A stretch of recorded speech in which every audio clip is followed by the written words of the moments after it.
have all the answers to your questions, they're going out of business. Why are they going out of business? They've been described as the Amazon.com showroom.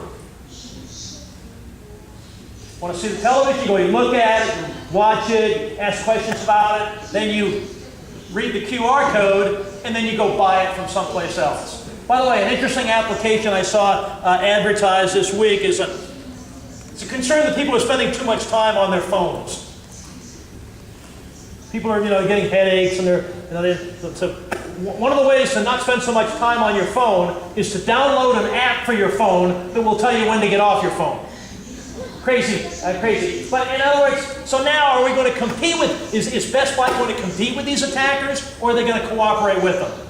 Because if Best Buy goes down, what happens to Amazon.com? They're in trouble. Because nobody's going to buy a television on Amazon.com that they haven't seen in a Best Buy.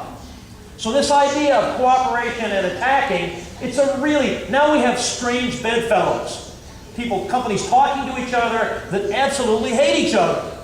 They hate each other. My own country. President Obama, our president, former Secretary of State Hillary Clinton. They're working very closely together. They like each other. They despise each other. They hate each other. But they work together because they realize that's the best approach for both of them. Now, I'm not suggesting that the key here is to work well with people you hate, but rather understand the end point that you need to get to. Because competing all the time might not be the best strategy, but rather cooperating. The next one is a little tougher as well. Diversify or double down on digital initiatives. And what I mean by that is, are you going to be able to keep going with the latest technique? Are you going to be able to do on Twitter what you did on Facebook, what you did on Instagram, what you did on Pinterest? Or are you going to link them all together and then pick your spots?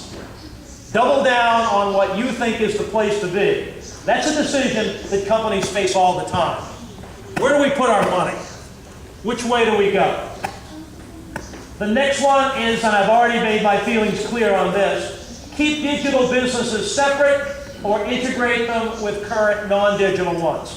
And as I said before, I don't think the latter is an opportunity for you. You need to do the former, or rather the latter. You need to integrate them. They need to work together. Because it's that constant communication that we have with consumers. Don't even use the terms online or offline. Don't even think in terms of connected or not connected. Think in terms of asleep or awake. Because if people are awake, they're connected.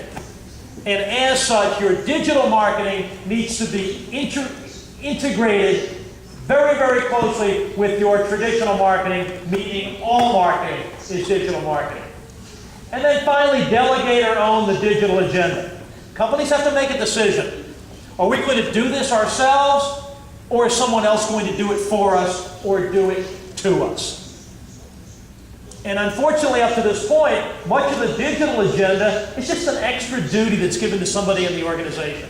Somebody who has a little bit of technical smarts. Coca-Cola now has 9 times as many hits on its Facebook page as its corporate website. Harvard Business Review did an article last year, and the title was, "Is it time to shut down your corporate website?" Companies are saying, shut it down. We just put it up.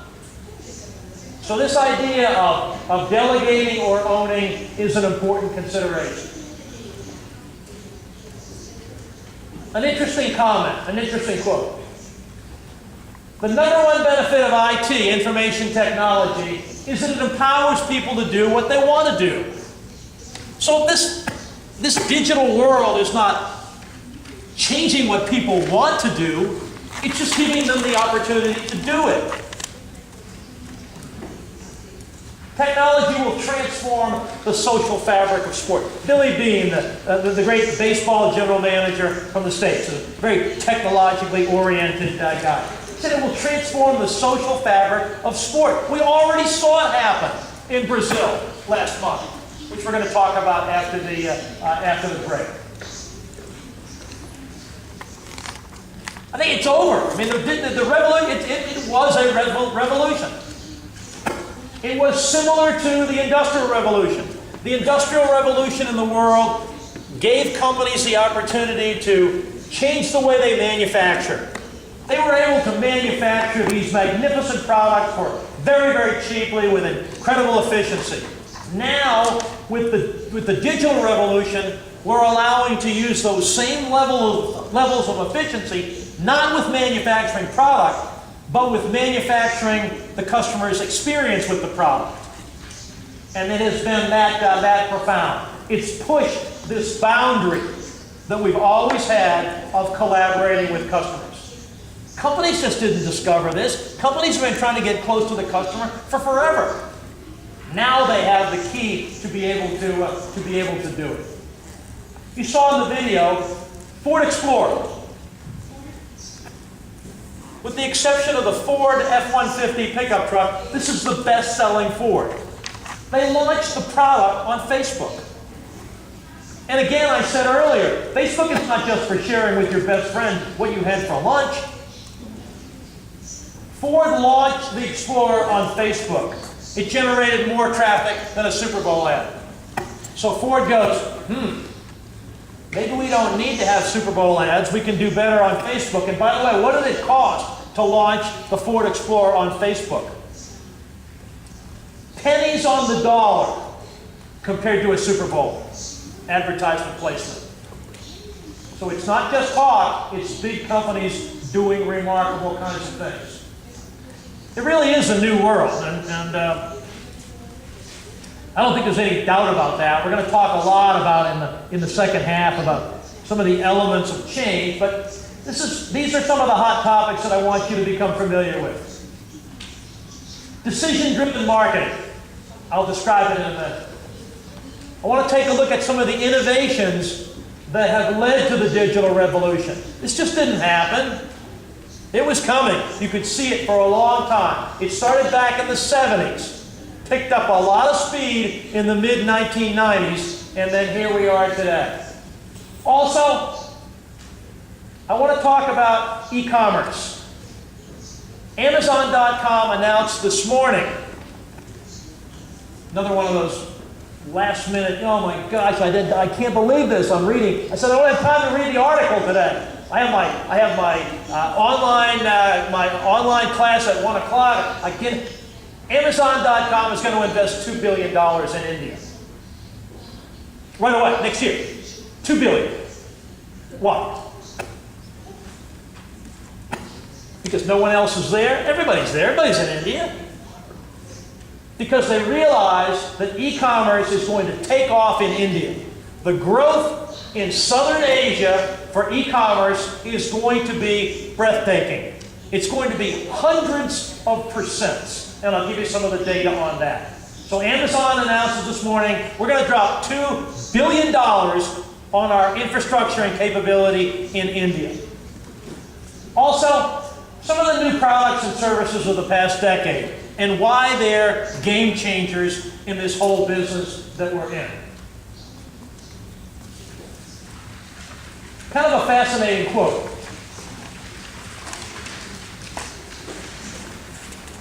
Any sufficiently advanced technology is indistinguishable from magic. Think about that for a second. Any sufficiently advanced technology is indistinguishable from magic. And I can tell you for certain, this stuff is magic to most people. Certainly to most consumers. They have absolutely no idea how things work. I've had a microwave oven in my house for 40 years. I have no idea how it works. I have no idea. Some of you understand it, they're technologically oriented. Yeah, gamma rays bounce around. What the heck? Well, now we're talking about things that truly are magic. From a consumer's viewpoint, this is magic. They're always connected and mobile. I said it earlier this evening. They're always connected and they're mobile. The number of hours spent with a screen in front of your eyes. In the developed countries of the world, if you're thinking 3 or 4 or 5, you're completely wrong. In the United States, it's 7 hours and 41 minutes last year. That's the average, 7 hours and 41 minutes. That's amazing. We don't do anything else that long other than sleep. So now they're always connected. And as I said before, the overloads of information is incredible. To the MBA students in the class, when you're writing a paper for a class, you don't write papers anymore. You assemble papers. You assemble them. And they're better than if you had to write them. But we have all this information. You're assembling your paper and you find something that's really good. You really like it, you read a little bit of it, you cut and paste it, you say, I'm going to use this. You know, you're not going to cheat, you're going to cite it. And then you try to find the citation. It's a damn high school book report that some kid did in Nicaragua. You say, what the hell is this? How did this get on how did this get on the internet? Well, this overload of information is magic. And then finally, we just can buy it. Whatever we want. Whatever we want. We have unprecedented product choice. Now, you may have heard the term cognitive computing. If you haven't, you'll like it. You're going to jump all over this because it's amazing. This is the next big digital trend. Systems are now, and I'm not talking about Star Wars technology years from now, I'm talking about now. Systems learn and they interact naturally with people. It can extend what humans and machines can do on their own. Our old friend Euclid from ancient Greece, the great mathematician, Aristotle's protege, he would be really proud. Because now we use these extraordinary algorithms. A webcast I watched presented on July 21st from Harvard. Uncovering algorithms, looking inside the Facebook news feed. Well, these are very sophisticated, high-end mathematical models. And what they do is, as it says, they select and recommend the kind of stimuli that you're going to get in the marketplace. Certainly, we've known for a long time that the kinds of things you do dictate your behavior. My friend went to Harvard. Probably thinks he's the smartest guy in the world, but he went to Harvard. Executive with the university, drives a BMW, vacations at the JW Marriott. Does that dictate other behaviors in his life? Absolutely it does. Certainly it does. The kinds of places you go, the kinds of food you eat, the kinds of things you read, the kinds of things you experience in your life, the kinds of things you do for your children, the places they go. Well, cognitive computing says we can do better than that. We can do better than knowing who you are and what you do will predict what you're going to do in the future. We're not talking about programming, by the way. If you're thinking 2005, 2006, we're not talking about answering all the potential questions, frequently asked questions, not a set of tasks. But what I'm talking about is using artificial intelligence. Companies will now use artificial intelligence, these machine learning mathematical algorithms, and what they will do is they will sense, predict, infer, and think. Think! They will think. Now the technology will think, and it will give you the answer to the question you did not even know that you had. So all of a sudden, you're going to send your daughter to Harvard, and you're really excited about that, and all of a sudden, you get a piece of information through the media that you're always connected to that Babson is the #1 business school in the country. So I thought it was Harvard. And no, they said Babson. But what about Stanford? And what about Caltech? And what about... So in other words, now all of a sudden, information is going to come to you. Remember we said earlier, people are no longer going to find products. Products are going to find them. So now this idea of cognitive systems will prepare you to be able to anticipate. I mentioned I was in Hawaii for some business and vacation in June. What a great font of information I am now. I'm in Costa Rica in September, Hawaii in June, back to Costa Rica, does Costa Rica have Hawaii in the gun sights? Absolutely. You're selling the same stuff. I mean, Hawaii, yeah, the beautiful hotel on the beach, beautiful beach, and nice weather, and coral reef and everything, and 850 bazillion human beings. The entire population of Earth was in Waikiki while I was there. Next vacation, I'm going to Japan. There's nobody there. They're all in Hawaii. Come to Costa Rica, the beaches are just as beautiful, the hotels are nicer, the people are a lot nicer, the prices are much more reasonable, and I don't have to fly across 14 time zones to get there. Jump on a plane, I fly 4 hours directly south. So now we've got a cognitive system in place that is going to be able to allow the Costa Rican Tourism Board or the Universidad Hispanoamericana to be able to say to young people, look, you're looking in the wrong direction, buddy. You're looking in the wrong direction. And let me give you 5 reasons why this product is the solution to the problem that you didn't even know you had. That's what cognitive systems are going to be able to do for all of us. What will it do? Well, as you may be able to already guess, it's going to help human experts make better decisions in many capacities. Because now we're going to know the answer. We're going to be able to do those kinds of things. I mentioned the navigation system in the car. My son is really the good guy, but he's really cocky. Jeffrey knows my son. And he's got his phone. The whole family was together, which is, we haven't done that in years, but he's in the back seat, and he's got his phone and his navigation system, and he's pretending that he knows where to go. So he's telling me where to go. He said, no, not yet. I think it's about a mile or so. Well, what is it? What is technology is helping him make better decisions. Now companies are going to be able to make better decisions. In marketing and communications, this is from IBM, Chief Marketing Officer at IBM. This will help us better understand, anticipate, and respond. The key phrase there is anticipate. We're going to anticipate the needs of our present customers and our potential customers. And boy, is that going to be cool. Because what it's going to do now is it's going to give companies an opportunity to jump the competition. In other words, they're not going to wait to see what the competition does and then counter. They're going to anticipate what the consumer needs and be there before they have to be. The last thing I'll mention, we'll take a little break. I know some of you like to get a cup of coffee or use the facilities. Decision-driven marketing. Marketers have always had to do this stuff. Building brands, creating brand equity, promote sales, and help their customers and help their companies earn customer loyalty. That's what marketers have always done. The rules have changed. Not anymore.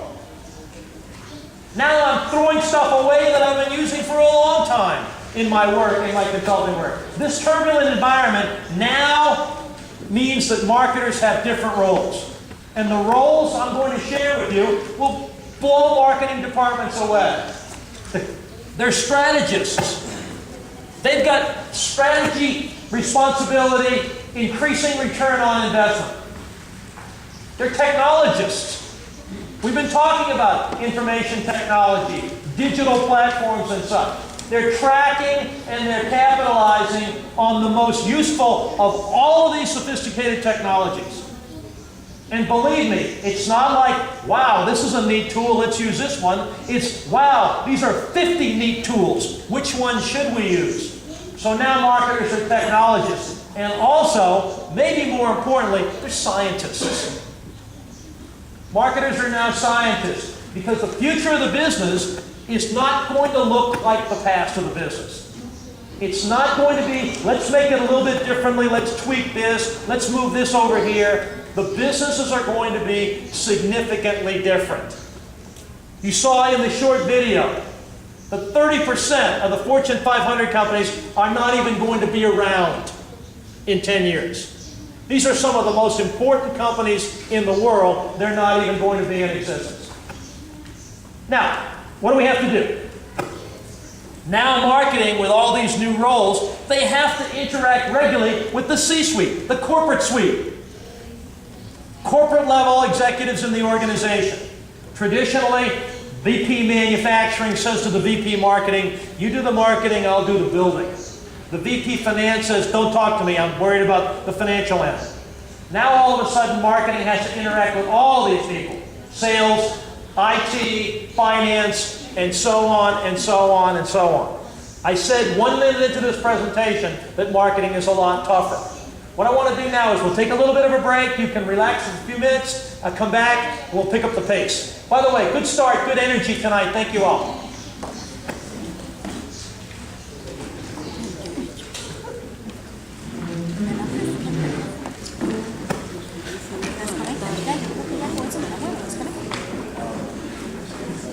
¿Te cargo sí? Sure, anytime. Come in. Whatever you like. Let's go, porque